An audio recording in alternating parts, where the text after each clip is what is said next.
دوستو بگ سوچو میں خوش آمدید۔ یہ بات ہے 1950 کی دہائی کی، جب امریکہ اور سوویت یونین کے درمیان سرد جنگ اپنے عروج پر تھی۔ دونوں ممالک بڑھ چڑھ کر ایٹمی تجربات کر رہے تھے اور خلائی تسخیر کی دوڑ میں بھی ایک دوسرے سے ہر قیمت پر آگے نکل جانا چاہتے تھے۔ جنگ عظیم دوم کے بعد ابھر کر آنے والی یہ دونوں سپر پاورز ایک دوسرے پر برتری حاصل کرنے کے لیے کوئی بھی قیمت چکانے کو تیار تھیں۔ دونوں طاقتیں براہ راست نہ سہی لیکن پراکسی واز میں اور نظریاتی محاذوں پر ایک دوسرے کے خلاف برسر پیکار تھیں۔ اسی دوران 1959 میں لاطینی امریکہ کے ملک کیوبا میں ایک کمیونسٹ رہنما فیدل کاسترو نے حکومت سنبھال لی۔ امریکہ کے بالکل بغل میں ایک کمیونسٹ ریاست کا وجود میں آ جانا امریکہ کے لیے ایک صدمے سے کم نہ تھا، لیکن ایک مغربی ملک میں یہ کمیونسٹ وکٹری سوویت یونین کے لیے بہرحال ایک حوصلہ افزا بات تھی، کیونکہ اب انہیں وہاں بھی ایک اتحادی مل جانے کے امکانات پیدا ہو گئے تھے۔ سر جنگ کے دوران سوویت یونین کی طرف سے ہونے والی کسی بھی ممکنہ کارروائی کے جواب دینے کے لیے امریکہ نے 1960 کی دہائی کے آغاز ہی سے ایٹمی میزائل ترکی اور اٹلی میں نصب کرنا شروع کر دیے تھے۔ امریکہ کا سوویت یونین کے بالکل قریب یعنی ترکی تک پہنچ جانا اس کے لیے کسی خطرے سے خالی نہ تھا۔ اب کیوبا میں چونکہ امریکہ کا کافی اثر و رسوخ تھا، وہی زیادہ تر کیوبا کی معیشت کو بھی کنٹرول کرتے تھے۔ بڑے بڑے بزنسز پر بھی امریکنز ہی قبضہ جمائے بیٹھے تھے، لیکن سوویت یونین کے چہیتے لیڈر فیدل کاسترو نے حکومت سنبھالتے ہی ان تمام کاروباروں کو نیشنلائز کر لیا۔ 1961 میں جان ایف کینیڈی نے جب امریکہ کی صدارت سنبھالی تو ان پر شدید دباؤ تھا کہ وہ کیوبا کے مسئلے کا کوئی حل نکالیں۔ انہوں نے فیصلہ کیا کہ وہ کیوبا کی موجودہ حکومت کا خاتمہ کر دیں گے۔ صدارت سنبھالنے کے محض 4 ہی ماہ بعد انہوں نے کیوبا سے بے دخل کیے گئے CIA کے ٹرینڈ کیوبن باغیوں کی مدد سے کیوبا کے جنوبی ساحل بے آف پگز پر حملہ کروا دیا۔ باغیوں سے یہ حملہ کروانا بھی ایک منصوبہ تھا تاکہ یہ تاثر دیا جا سکے کہ امریکہ براہ راست اس میں ملوث نہیں، لیکن منصوبہ حملہ آوروں کے لیے ایک بھیانک خواب ثابت ہوا اور انہیں جلد ہی کیوبا کی فورسز کے سامنے ہتھیار ڈالنے پڑ گئے۔ ایسا لگا جیسے کیوبا کی حکومت ایسی کسی بھی صورتحال سے نپٹنے کے لیے پہلے ہی سے تیار بیٹھی تھی۔ امریکہ نے اپنی ملوث ہونے کو چھپانے کے لیے انویڈرز کی مزید مدد بھی نہ کی، لیکن بہرحال یہ کہا جا سکتا ہے کہ اس حملے کی ناکامی کینیڈا کی صدارت کا ایک امبیرسنگ آغاز تھا۔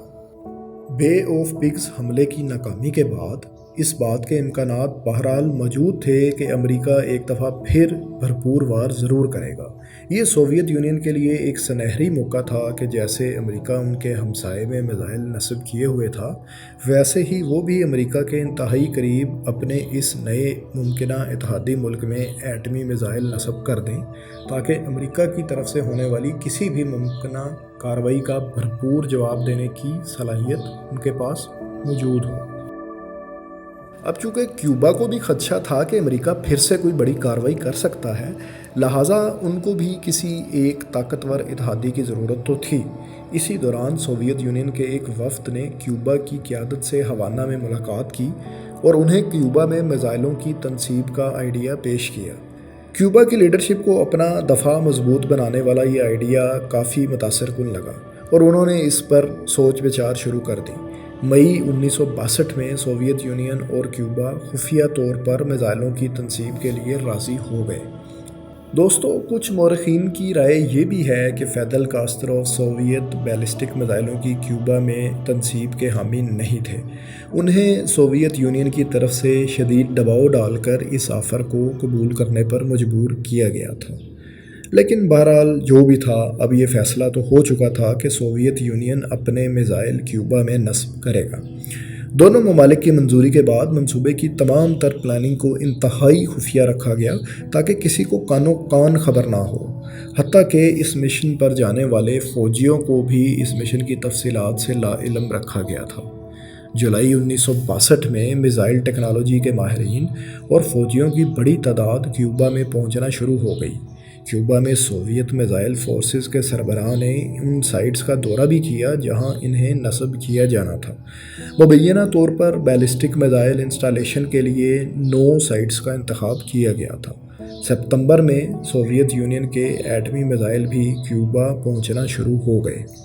اس وقت تک امریکہ کو انٹیلیجنس ذرائع اور اپنے جاسوس طیاروں کی مدد سے سوویت یونین کی خفیہ کارروائیوں کے بارے میں علم تو ہو چکا تھا، لیکن ان کے کنسرن اور تشویش بڑھتی ہی جا رہی تھی۔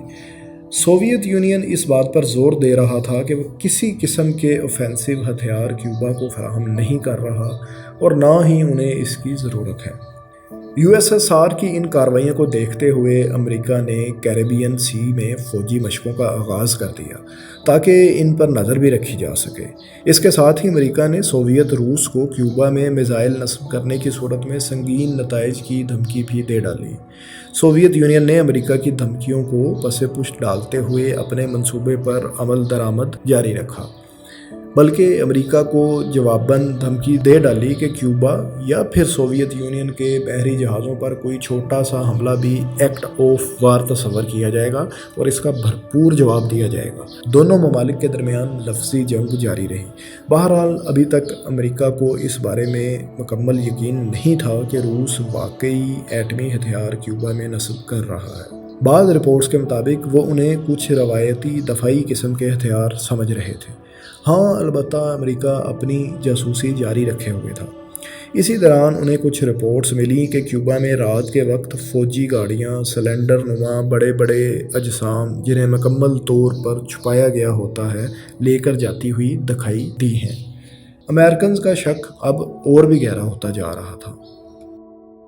14 اکتوبر کو امریکن جاسوس طیارے نے کیوبا کی ممکنہ میزائل سائٹس کی مزید تصاویر لیں، جنہیں سی آئی اے نے باقاعدہ ٹیسٹنگ کے عمل سے گزارا، اور اس بات کی تصدیق ہوگی کہ یہ واقعی سوویت یونین ہی کے انٹرمیڈیٹ اور میڈیم رینج بیلسٹک میزائل ہیں۔ اگلے ہی روز امریکی صدر کو بھی اس بات سے آگاہ کر دیا گیا۔ انہوں نے اپنے ایڈوائزرز اور نیشنل سیکورٹی کونسل کے ممبران پر مشتمل کمیٹی کا ایک ہنگامی اجلاس طلب کر لیا۔ اس کمیٹی کو انہوں نے ایکس کام کا نام دیا۔ 19 اکتوبر کو جاسوس طیاروں نے مزید تصاویر لیں، جن سے اس بات کی تصدیق ہو گئی کہ مبینہ طور پر 4 سائٹس پر میزائلوں کی تنصیب کا کام مکمل بھی ہو چکا ہے اور باقی ابھی تکمیل کے مراحل میں ہیں۔ اس صورتحال میں امریکہ کے پاس صرف 2 ہی آپشن تھے، یا تو وہ کیوبا پر حملہ کر دے یا کیوبا میں آنے والے یو ایس ایس آر کے بحری جہازوں کا راستہ ہی روک لیا جائے۔ لیکن کینیڈی اس بات کے حامی نہیں تھے کہ امریکہ ایک فل سکیل جنگ کا آغاز کر دے۔ دوسری طرف بلاکیڈ یعنی بحری جہازوں کا راستہ روکنا بھی ایکٹ آف وار ہی سمجھا جاتا ہے، لیکن بہرحال امریکی صدر نے کچھ نہ کچھ فیصلہ تو کرنا تھا۔ 22 اکتوبر کو امریکن پریزیڈنٹ نے قوم سے خطاب کیا اور انتہائی سخت الفاظ میں اس بات کا اظہار کیا کہ خطے پر کسی قسم کی کارروائی کا امریکہ بھرپور جواب دے گا۔ اس کے بعد اگلے ہی روز انہوں نے سمندر میں ناکہ بندی کا حکم بھی دے ڈالا۔ اس کے ساتھ ہی انہوں نے سوویت پریمیئر کو ایک خط بھی لکھا، جس میں انہوں نے سوویت یونین کو واضح کیا کہ امریکہ اس بات کی اجازت بالکل بھی نہیں دے گا کہ آپ کیوبا میں اپنے ایٹمی میزائل نصب کریں۔ اس خط میں انہوں نے سوویت یونین سے فوراً نصب شدہ میزائل ہٹانے کا مطالبہ بھی کیا۔ 24 اکتوبر کو امریکن پریزیڈنٹ کو جوابی پیغام بھی موصول ہوتا ہے، جس میں سوویت یونین نے امریکہ کی طرف سے لگائے جانے والی ناکہ بندی کو ایکٹ آف اگریشن قرار دیا اور انہیں یہ بات واضح کر دی کہ کیوبا جانے والے جہازوں کو آگے بڑھنے کا حکم دیا جائے گا۔ انہوں نے پیغام میں یہ بھی لکھا کہ امریکہ کی طرف سے ہونے والی کسی بھی کارروائی کی صورت میں ہم بھرپور جواب دیں گے اور ہمارے پاس اس جواب کے لیے ہر وہ چیز موجود ہے جس کی اس کام کے لیے ضرورت ہوتی ہے۔ بہرحال امریکہ کو کوئی فرق نہیں پڑا اور انہوں نے سوویت یونین کے کچھ جہازوں کو روک کر واپس بھیج دیا۔ صرف پیٹرولیم پروڈکٹس لے کر جانے والے چند بحری جہازوں کو ہی چھان بین کے بعد آگے جانے دیا گیا۔ 25 اکتوبر کو جب امریکہ کو یہ پتہ چلا کہ کیوبا میں کچھ مزید سائٹس بھی آپریشنل ہو چکی ہیں تو ان کی تشویش میں مزید اضافہ ہو گیا۔ امریکن پریزیڈنٹ نے اپنے سوویت ہم منصب کو ایک اور پیغام بھیجا اور کسی بھی ممکنہ ناخوشگوار صورتحال سے بچنے پر زور دیا۔ اسی روز یو این سیکورٹی کونسل کے اجلاس میں عام طور پر شائستہ رہنے والے امریکن ایمبیسڈر نے اپنے سوویت ہم منصب کو تصویری ثبوت کے ساتھ خوب آڑے ہاتھوں لیا۔ یونائٹڈ نیشنز نے دونوں سائڈز کو اپنے اپنے ایگریشن کو کم کرنے کا مشورہ دیا، لیکن کینیڈی نے اسے ریجیکٹ کر دیا۔ رپورٹس کے مطابق امریکن پریزیڈنٹ نے نیوکلیئر ہتھیاروں کو لڑاکا طیاروں پر لوڈ کرنے کا حکم بھی دے دیا تھا۔ اگلے روز امریکہ کو کیوبا کے ایئر فیلڈز میں سوویت لڑاکا طیاروں اور باقی ملٹری بلڈ اپ کے تصویری ثبوت بھی ملے۔ حالات کی اس نہایت کشیدگی کو دیکھتے ہوئے فیدل کاسترو نے سوویت صدر کو ایک خفیہ خط میں زور دیا کہ وہ امریکہ پر پہلے سے حملہ کر دے۔ اس روز جب حالات بہت ہی خراب ہو چکے تھے تو سوویت یونین نے کچھ تحمل کا مظاہرہ کرتے ہوئے امریکہ کو 3 مطالبات پیش کر دیے، جن میں سمندری ناکہ بندی کو ختم کرنا، کیوبا پر کسی بھی حملے سے باز رہنا اور سوویت یونین کے ہمسایہ ملک ترکی میں نصب امریکن میزائلز کو ہٹانا شامل تھے۔ 27 اکتوبر کے دن سوویت یونین نے کیوبا کے اوپر جاسوسی کرنے والے ایک امریکن طیارے کو بھی مار گرایا۔ اسی روز ایک اور اہم واقعہ جو شاید ہو جاتا تو پھر شاید جنگ کے علاوہ کوئی آپشن ہی نہ رہتا۔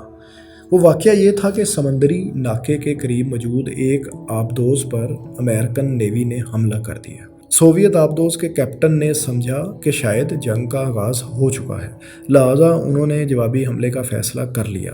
یہاں جو بات قابل ذکر ہے وہ یہ کہ سب میرین نیوکلیئر ٹارپیڈوز سے لیس تھی۔ ایسے کسی بھی حملے کے لیے کمانڈنگ آفیسرز، کیپٹن اور پولیٹیکل آفیسر کا اتفاق کرنا ضروری ہوتا ہے۔ عملے کے تمام لوگ اس بات پر متفق تھے کہ نیوکلیئر حملہ کر دیا جائے، لیکن کمانڈر نے ایسا نہ کرنا ہی ضروری سمجھا۔ اس طرح یہ کرائسس ایک نیا موڑ لینے سے بال بال بچ گیا، جو شاید تباہی اور بربادی کے سوا کچھ نہ ہوتا۔ ادھر امریکہ میں سوویت یونین کی پیشکش پر سوچ بچار بھی جاری تھی۔ ایکس کوم کی ایک اہم میٹنگ میں کینیڈی پر شدید دباؤ ڈالا گیا کہ وہ حملے کا حکم دے دیں، لیکن شاید ان کے خیال میں سوویت یونین نے جو 3 آپشنز دیے تھے وہ اتنے برے بھی نہیں تھے، لہٰذا انہوں نے کم از کم اس روز ایسا کوئی حکم جاری کرنے سے گریز کیا جس سے حالات اس نہج پر پہنچ جائیں کہ جہاں سے انہیں واپس نہ لایا جا سکے۔ اس روز طویل خفیہ میٹنگز میں امریکہ نے یہ فیصلہ بھی کر لیا کہ وہ کیوبا پر حملہ تو نہیں کرے گا۔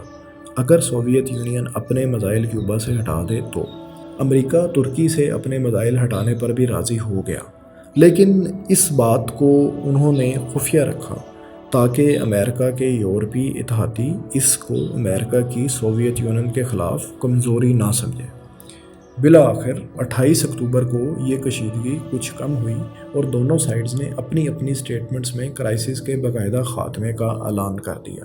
لیکن دوستو، معاملات اس طرح ختم ہو جانے پر کیوبا ہرگز خوش نہیں تھا۔ ان کے خیال میں کرائسس کی کئی شرائط میں کیوبا کے کئی اور ایشوز کو ایڈریس نہیں کیا گیا تھا۔ کیوبا کی لیڈرشپ یہ سمجھ رہی تھی کہ سوویت یونین اور امریکہ نے آپس میں ڈیل کر لی ہے اور انہیں بالکل ہی نظر انداز کر دیا گیا۔ اس وجہ سے کیوبا اور سوویت یونین کے تعلقات کچھ خراب بھی ہوئے۔ دوستو، یہی وہ موقع تھا جب کولڈ وار کے دوران امریکہ اور سوویت یونین نیوکلیئر جنگ کے اتنا قریب پہنچ چکے تھے کہ شاید اس کے علاوہ کبھی اتنا قریب نہیں پہنچے۔ آپ کو یہ ویڈیو کیسی لگی؟ کمنٹس میں اپنی رائے سے ضرور آگاہ کریں۔ شکریہ۔